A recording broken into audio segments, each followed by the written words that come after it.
Good afternoon, ladies and gentlemen. This is Mr. Hudnall, and I'm here to introduce our new lesson to you today.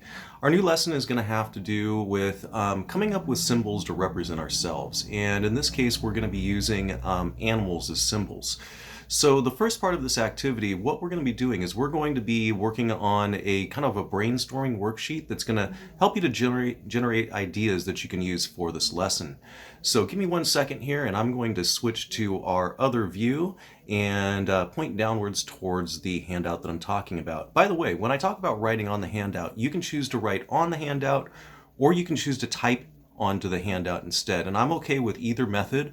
So you can take the file that I have uploaded to Schoology, you can download it, and you can type it out and then upload it to the grade slot, or you can print it out, you can write it out on paper, and then take a picture and upload it. So you've got options there.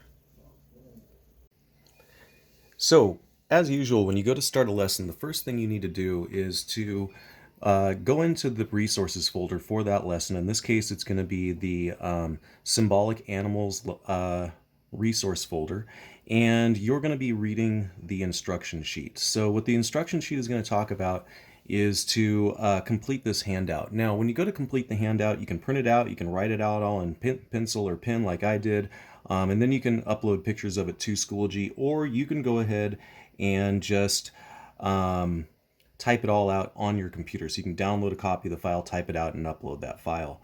Now, for me, I found that this took me, I would say, roughly roughly an hour to complete. So it was not a quick activity, because if you're really doing a good job at trying to be thoughtful, it will take you a while.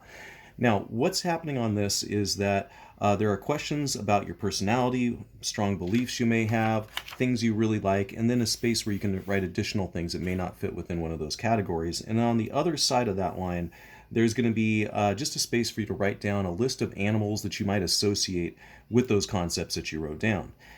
Now, if you're kind of like me at your age, you may not have been really like sure of who you are and what you're all about, and really like be able to describe yourself concisely like that. So a great way to go is to log on to this website called 16personalities.com. It is a hyperlink on this document, so if you've downloaded a copy of it, you can just click that and it'll load it up. Now, 16personalities.com has you take a test. It's usually about 10 to 12 minutes long, and it gives you a lot of great information that might help to give you insights about your own personality. Is it 100% correct for every single person? No. Might it give you some great insights? Absolutely, yes. And so after you get done writing down all this stuff over here for each one of these questions, then you can switch over to trying to figure out some animals to associate with those. So it could be those animals have some of those personality traits or embody some of those personality traits, or maybe they look like a certain way that might connect with a concept. So you're going to have to stretch your imagination a little bit. The left-hand side for me took about 15 to 20 minutes to complete. The other side took about I would say 40 minutes to complete, because it took a lot more time to come up with those ideas of animals that I could associate with my ideas. So a great resource for you when it comes to finding animals, A through Z animals.com. They have, I think it's either 400 or 500 or more animals on their website with pictures and descriptions of them, things like that. It's a great place to look. Another thing you could do is you could do a search on Google for animals that are playful or funny, for instance, and then it might give you some articles or some opinions that people have come up with in the past about that. So what I'm going to do now is I'm just going to talk about my different questions and the responses in preparation for having you do yours. The first section up here just says write down 4 or more words to describe your personality. So for me, I wrote down funny and playful. I'm a problem solver. I like being helpful. Not quite the same, but a similar concept. I'm a very sarcastic person, although usually not with a bad intent. And I am an introvert. An introvert is somebody that likes to be by themselves more than they like being in company. Usually being in like large groups stresses them out. So for playful or funny, I wrote down raccoons, monkeys, cats, ferrets, otters, dolphins, penguins. For problem solver, I wrote down octopus, crow, squirrels, and monkeys. Now the reason why I wrote down those is because those are all animals that have problem-solving capabilities to try to achieve what they want to get. All of them know how to solve problems in order to get food, basically. Now, usually they use tools. or they're just clever. Now, helpful, I wrote down dogs because they're very helpful. Ants and bees are both cooperative animals. They live in hives that require cooperation and helpfulness. Penguins, they huddle together in a group during the coldest parts of the winter to keep each other warm so that they don't all die. Tamarins, that's a type of small monkey, and they share food in groups. So rather than to try to steal food from each other or to compete for food, they actually share their food out. And then dolphins. Dolphins have been known to be helpful for people that are in shipwrecks or stranded in the water. They've oftentimes been found to help people to push them towards shore.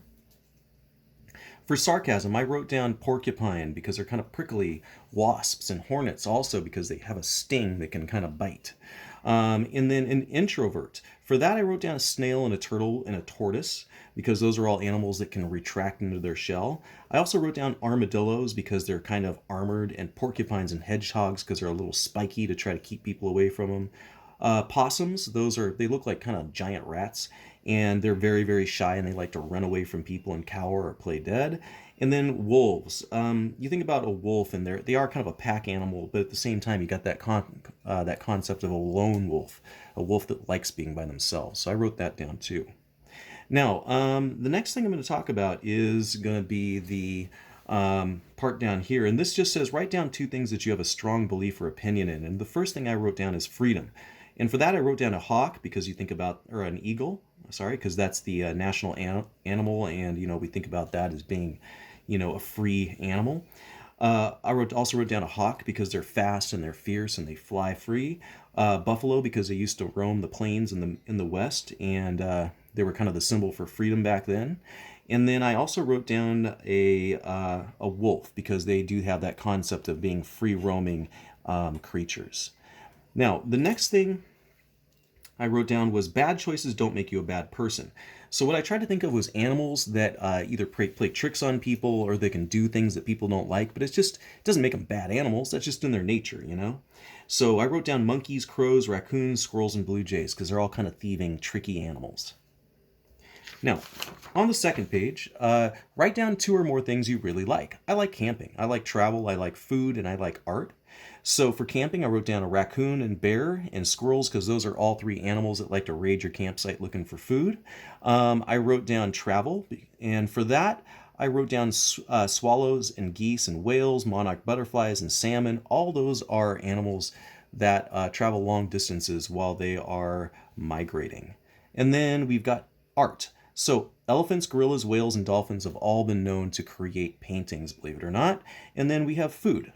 Animals that are kind of more food oriented, I wrote down dog, pig, seagull, monkey, crow, and squirrel. This last section down here, this is just for you to write down anything that didn't fit in one of the other categories. I left it blank for myself because I figure I really wrote down quite a bit already. Now, down here at the bottom of the handout, all you've got to do is to write down the animals that you use most frequently. I wrote down that monkeys were used the most frequently, as well as squirrels, raccoons, and crows. And then to a lesser degree, the whales, porcupine, wolf, penguin, dolphin, and octopus were also used frequently. So I don't have to pick ones that were used the most frequently. If there's something that really feels important to me that I really want to work with, then I am welcome to do that. So it's not like you're stuck choosing a specific thing if it was the most frequently written down. So I really like raccoons. I'm going to choose raccoons because that was definitely a frequently used one. I'm also going to write down monkeys. I'm not sure exactly what type of monkey yet. Maybe I'll do the tamarin because that kind of hit a couple, as well as, in general monkeys for some of the others. I'm going to write down a crow.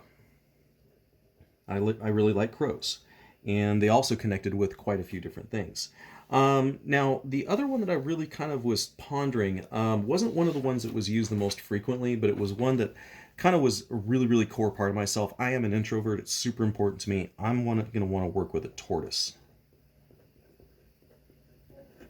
All right, so those are going to be the 4 animals that I'm going to work with. And the next thing I'm going to do is start to search for resources online. You can go online and you can search for drawings that other people have done, how-to videos or how-to files, like images. You can look for just plain old images and just try to draw them. So the next demo you're going to see is an example of how to draw from a photo.